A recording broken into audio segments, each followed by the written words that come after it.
vitin 1983, një kohë sfiduese për Kosovën ku fjalët e lira mbylleshin në kryq të shtypjes. Bibla dhe predikimi publik ishin në vëzhgim nga regjimi i asaj kohe.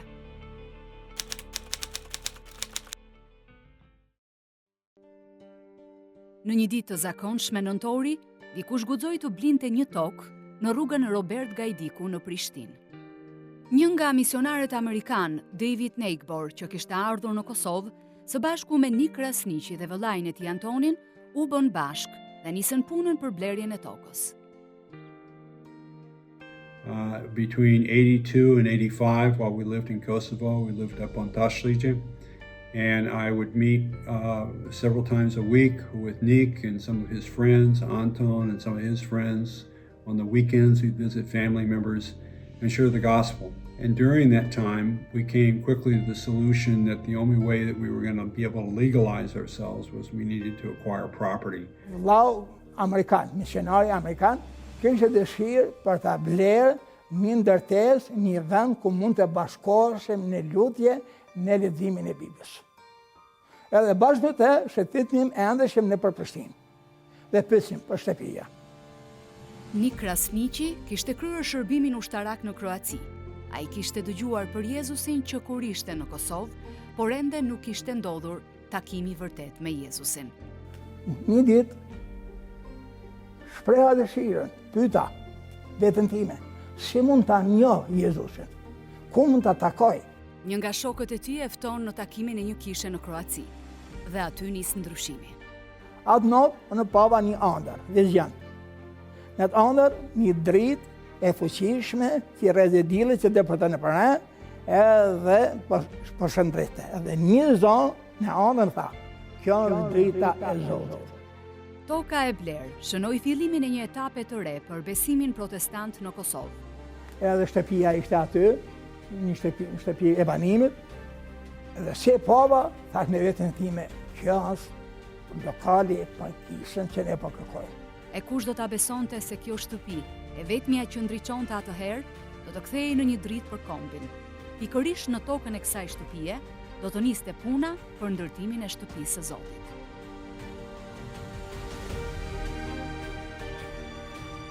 Kështu në 16 qershor të vitit 1985, u përurua zyrtarisht objekti i kishës së parë protestante të Kosovës me emrin Bashkësia e Popullit të Zotit. Predikimi i parë u mbajt nga misionari Peter Kuzmić. Kjo kish do të bëjë e para kish protestante ungjillore ndër shqiptar pas luftës së dytë botërore. Nisën kështu lutjet dhe këngët e para të adhurimit shqip. Adhurimi në fillim bëhej në gjuhë tjera, pastaj filluam në shqip të përktheja këngët, edhe fillova të udhëheq adhurimin atë kohë. Fillimisht s'kishim as gitarës, një s'ka tjetër, por vetëm këndonim ashtu në dua të lavdëroj. Na mungonte profesionalizmi, por nuk na mungonte dashuria për Zotin dhe nuk na mungonte zeli për të drejtuar popullin në portat e lavdimit të adhurimit.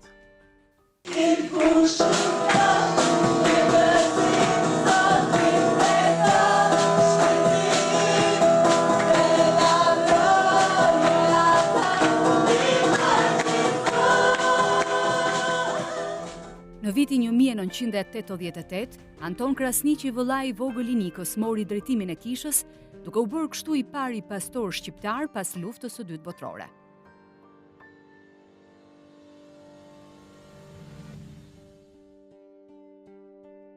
Kur erdha për herë të parë në këtë kishë që u bëra pjesë e saj, si fillim më dok shumë ngrohtësi. Kishte shumë misionar, shumë të huaj, por si fillim Antoni na takoi. Edhe unë kam pas nderin, kam pas bekimet që t'jem pjesë kësaj kishë. Në fakt, unë jam kthyer në besim.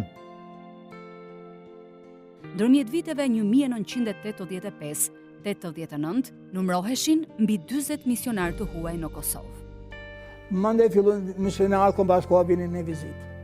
Te Kroacie, dhe fillon të vinë misionarët e tjerë, amerikanë, e tjerë kishin dëgjuar se në Kosovë një familje është kthyer te Krishti dhe vinin vizita kom pas kohë.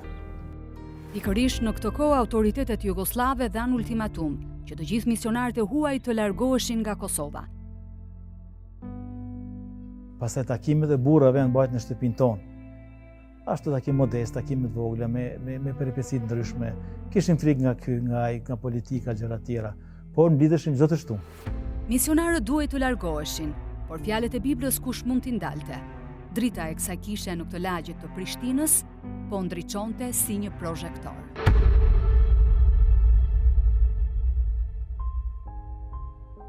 Koha ecte dhe ritmi nuk ndalej. Filluan takimet e fëmijëve ku mblidheshin 3 herë brenda ditës. U përgatit libri i parë i këngëve të kishës. U organizua koncerti i parë ungjillizues me titullin Gëzohu se Krishti jeton, një moment historik që hapi dyert për breza të tërë besimi. Pastaj në Shqip ka qenë kënga e parë. Nga të parët ka qenë kjo dua të lavdëroj, Zotit i këndoj. Pastaj këngë të re këndoni Zotit. Këtë e pata përkësirë, këngë të re këndoni Zotit. Zotit i këndoj Kosova. Vitin 1985, para 20 vjetëve, ishte një viti goxha i shënuar, kur u hap Bashkësia e Popullit të Zotit dhe dashuria e Zotit filloi që të derdhet në një mënyrë të re në Kosovë. Në vitin 1991, ungjilli e kaloi kufirin. Shumë nga misionarët që ndodheshin në Kosovë u zhvendosen në Shqipëri pas dyerve të hapura. Nga kjo frymë misionare linden komunitete të reja si Kisha Rilindja, Nxënësit e Jezusit, Emanuel, Rruga e Paqes dhe kisha të tjera. Kisha u zhvillua, edhe ata misionarë që ishin këtu të huaj, ikën në Shqipëri vitin 91-92, pas rreth një vit pas tyre, kjo kish më dërgoi që të mbjell kisha në Shqipëri. Viti 1993 shënoi një arritje historike. U botua për herë të parë Bibla në gjuhën shqipe. Promovimi u mbajt në Bashkësinë e Popullit të Zotit. Kujtoj, unë isha fëmijë, domethënë isha 16 vjeç. Edhe u gëzova shumë që kishte ardhur, thash pastorit nëse mund ta shihja, edhe ishte wow, çfarë gëzimi. Edhe më kujtohet pastori doli në kishë përpara, tha kemi marrë 6 kopje. Edhe ishte natyrshme që ai do ta merrte një. Kishim vendosur një që t'ja japnin presidentit Rugova, edhe do të shkon t'i dorëzohej atina kopja e parë. Pastori tha, një kopje dëshiroj m'ia dhën Arturit. E unë nuk e besova. Sinqerisht isha aq i lumtur. Që nga viti 92 deri në 97-ën, Bashkësia e Popullit të Zotit, duke predikuar ungjillin, ndihmoi në nisjen e kishave të tjera në Prizren, Gjakov, Pej dhe Klin. Një zë u ngrit në unitet. Ishte një zë i pathyeshëm. Autoritetet e atëhershme e pan kishën si një kërcënim. Nisën fushata të hapura me shpifje ndaj pastor Anton Krasniqit, si dhe misionarëve që shërbyen në Kosovë deri në vitin 1991. Por e pash Krishtin në njerëz që ishin këtu. Kisha një pyetje, çka kanë këta njerëz? Du me zbulu, me ditë. 1998 nisi lufta në Kosovë. Në media zun vend lajmet dhe rrëfimet të një kombi në lote dhimbje.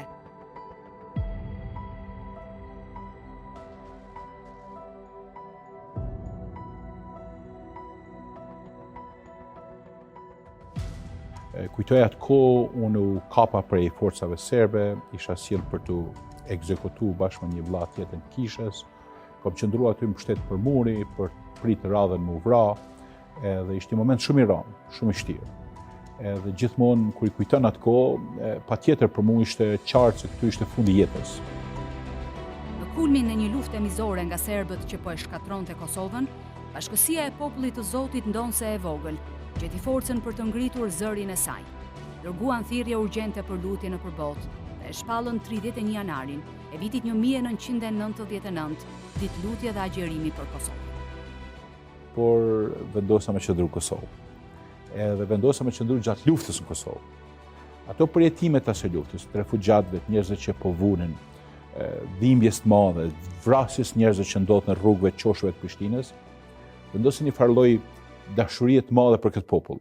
Bënën me i dash njerëz të këtij vendi, e me përkushtu veten time me i shërby njerëzve në Kosovë. Zoti nisi të veprojë përmes atyre lutjeve, duke mbrojtur mrekullisht kishën e tij gjatë muajve të tmerrit. Unë shpesh e kam pyet Zotin pse më ka shpëtuar, pse pse më ka mbrojt në atë kohë, pse prania tina ishte aq e fuqishme në dom, sa që ata ushtarë paramilitarë sep nuk na vranë. Pse?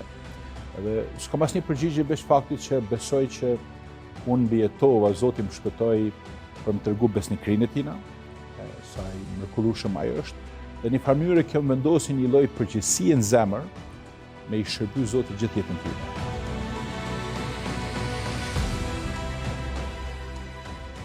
Edhe kur e mendoj që Zoti kursen jetë, edhe unë jam Zotit më njërë se Zoti kurseu jetën ta me për një vrasje të moshme dështë në ato detë. Në kushte lufte si kishe vogël në numër dhe me antarësi të re në mosh, Bashkësia e Popullit të Zotit në Prishtinë nisi mobilizimin. Me mira familje u ndihmuan me pako ushqimore, veshmbathje, ilaçe dhe vizita mjekësore. Kjo shërbes vijon edhe ditët e sotme. Ta kishin nevojë për një lutje, ta kishin nevojë për një përqafim, kishin nevojë për dikën të që i dëgjonte. Edhe sinqerisht, kur e kujtoj, sa fëmijë na u ka duk vetja ndoshta, për sa autoritet Zoti na kishte dhënë për me shku të këto familje dhe me i prek edhe me pas mundësi me lutë me qindra mira familje. Në çdo lutje të heshtur, këngë të përshpëritura, sakrifica të panjohura, kishte jetë të shpenguara, jetë të gjetura në Krishtin. Kjo kish dha gjithçka për Ungjillin. Kjo kish ishte përfshirë në çdo segment të jetës së këtij populli të Kosovës, në çdo segment të jetës shpirtërore të përhapjes së Ungjillit, në çdo segment të rindërtimit të jetave të thyera nga pastufta.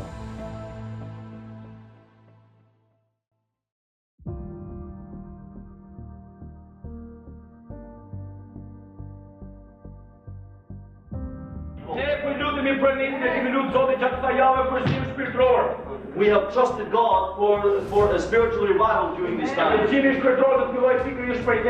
the spiritual revival is going to start from you. It's going to start from you.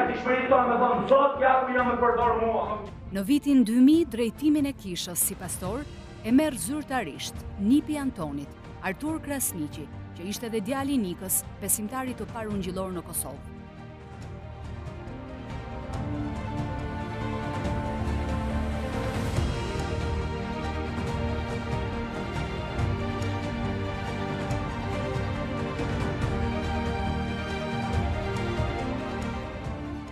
Moshën 22 vjeçare, këtu në këtë sallë, për një shërbes të veçantë, ku do të bëhej ndikimi im shugurimi si pastor kishe.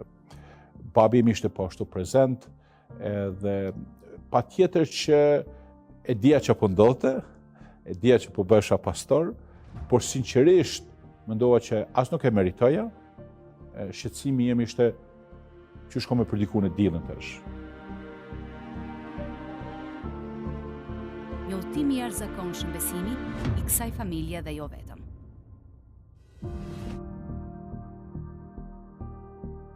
Në vesh, për para Zotit dhe dëshmitarit pyesim, a beson Jezusin si Zotin dhe shpëtimtarin tonë?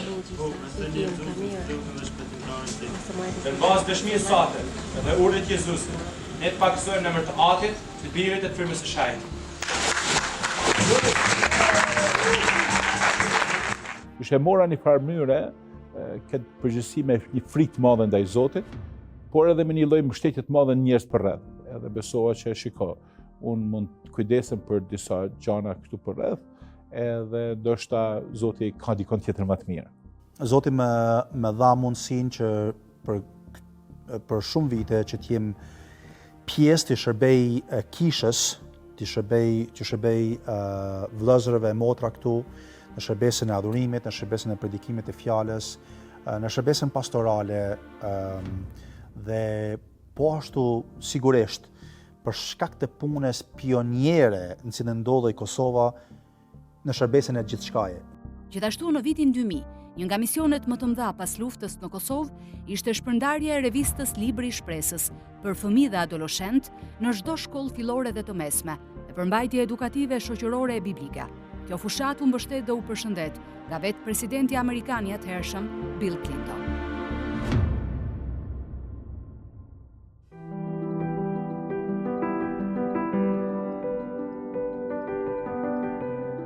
Nga viti 2000 deri ditët e sotme, janë shpërndar mbi 2 milion dhurata për fëmijët në shkolla dhe institucione të ndryshme.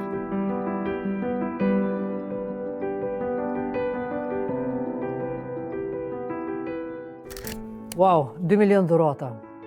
Kur e mendoj të për gjithë këto vite, sidomos vitet mas luftës, një Kosovë e shkatrume, ku qoftë edhe në laps, mi ha dhënë një fëmijë ose një gomë apo një diçka tjetër, duke diçka madhështore. Unë tash e 7 vite drejtoj këtë shërbes, edhe jam pjesë e kësaj shërbese, edhe është shumë gëzim i veçantë me shërby me fëmijët, edhe me pa përderisa ata rriten, edhe përderisa ata dëgjojnë për dashurinë e Zotit, edhe vendosin me dashje me ndjek ato. Drita e Ungjillit nisi të ndriçoj edhe më fort. Vizioni nisi të rritej. Nga viti 2000 deri në 2012 u hap shtëpia e shpresës në Mitrovic, në Vushtri, në Kaçanik, në komunitetin e Milloshevës dhe nisi shërbesa në komunitetin Rom, Ashkali dhe Egjiptian, shërbesa këto të cilat ende vazhdojnë. Jam rrit në të shtëpi. Por nëse këshyrim historikun e punës kishës tonë ndër vite, jo mundi me pa kudo që ka shku, ka mjell shpresë, ka ndryshu, ka transformu edhe ka sjell ndikim të fuqishëm shoqëni. Përmes shtëpisë së shpresës, mbi 5.000 gra përfunduan kursin e rrobaqepsisë, 85% e tyre janë punësuar ose kanë bizneset e tyre. Mbi 20.000 fëmijë të rritur përfunduan me sukses kurset e gjuhëve të huaja. Njerëz që kanë hecë në shtëpinë e shpresës, janë rritë, janë zhvillu, ju mundin me i pa sot kanë ndikim në shoqëni e janë njerëz me zonë shoqëninë tonë. Je punojnë për institucione qendrore, politike, punojnë për institucione edukative, universitete, edhe gjithë ka arë si gjithat një ndikimi edhe një fuqizimi tyne përmes shtëpisë së shpresës. Në kuadër të shërbesave me fëmijët, kemi filluar një shërbes tjetër që quhet Arka e Jetës dhe kemi një kamionet që shkojmë në vende dhe fshatra të ndryshme të Kosovës edhe bëjmë ungjillizimin direkt të fëmijëve. Ne shkojmë edhe në për shkollat kur kemi mundësi, edhe në për sheshe, edhe në për oborët të shtëpijave të ndryshme. Bashkësia e Popullit të Zotit luajti një rol kyç në themelimin e Asamblesë Kombëtare të Kishës Protestante Ungjillore të Kosovës. Aktualisht kjo asamble po drejtohet nga pastor Artur Krasniqi. Gjithashtu Bashkësia e Popullit të Zotit nisi punën që besimi protestant ungjillor të njihej si komunitet nga autoritetet e Kosovës. Filluam nga kjo kish një fushat, do të thoja, aktive të trokitjes në për të gjitha zyret e qeverisë së Kosovës, por që ne kërkonim që të vendosej që ne të jemi pjesë e tavolinës kur diskutohet, kur flitet, kur vendoset për çështjet fetare në vend, sepse ne jemi kontribues të mëdhenj jo vetëm në ndërtimin e vendit, por edhe në ato që e qunim ne shpeshherë ndërtimin e pjesës më vitale që ishte infrastruktura morale në vend. Zoti kishte siguruar duke treguar besnikërinë e tij. Në vitin 2009 u përurua objekti i ri i kishës, Bashkësia e Popullit të Zotit, e ndërtuar me përkushtim dhe besim, hapësira dhe kushte për të vazhduar më tej misionin. Në 20 shtator 2016 u themelua Shkolla Biblike Iliria me vizionin për ndërtimin e udhëheqësve lokale, shërbesave biblike. Nga kjo shkollë, e cila ende vazhdon, janë diplomuar disa gjenerata. Po ndërtojmë një brez të së ardhmes. Isha shumë inkurajuar të takoj të ri, të tjerë, që më thonë, hej, pastor, ne du të dim se kemi dëshirë që të regjistrohem në programin e shkollës biblike dhe kur fillon. Prej vite zhjon projekti Çdo shtëpi për Krishtin, një iniciativë gjërë ungjillizuese për të arritur çdo familje me mesazhin e shpresës. Fushata ungjillizimi në shumicën e territoreve. 85% e Kosovës është mbuluar me ungjillin e Krishtit. Me mira kanë dëgjuar lajmin e mirë. Sa po hym në derë, edhe gruaja thot, a e din që sa ju kom pritun e juve? A e din që sa ju kom pritun e këtë Bibël për me marë? Atë shpirtit këndon shpëtimi, o Perëndi, sa i madh që je. Atë shpirtit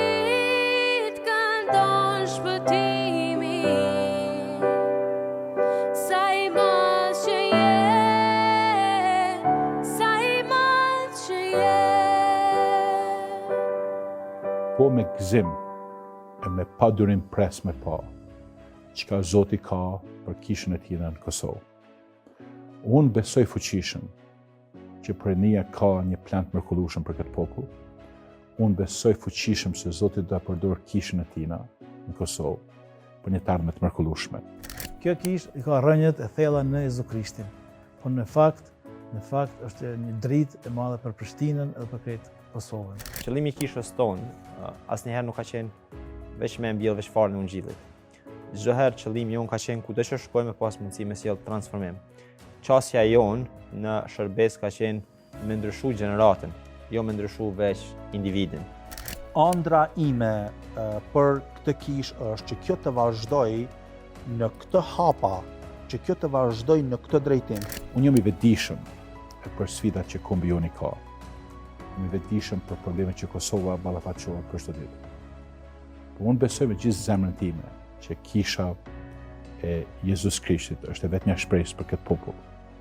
Unë besoj fuqishëm që kisha mbart këtë përgjegjësi me sjell ungjillin e shpresës të njerëzve të humbur të Kosovës dhe me pa transformimin e shoqënisë kosovare veçanti. Faleminderit.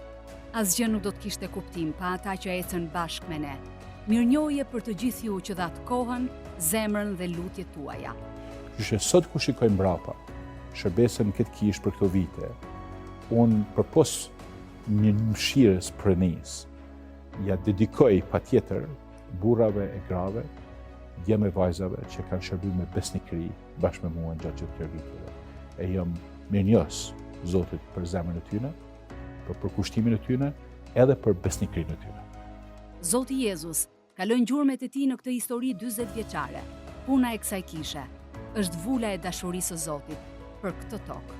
I lutem për nis, që nuk do të përfundoj jetën time në tokë pa e pa të kombin, Shqipni në Kosovë, Macedoni në Maltezi, Sanxhak në Lugin Përshevës, Greqi edhe shqiptarët që jetojnë në Turqi në diasporë, ta pranojnë Jezus Krishtin si Zotin e shpëtimtarin e jetës së tyre.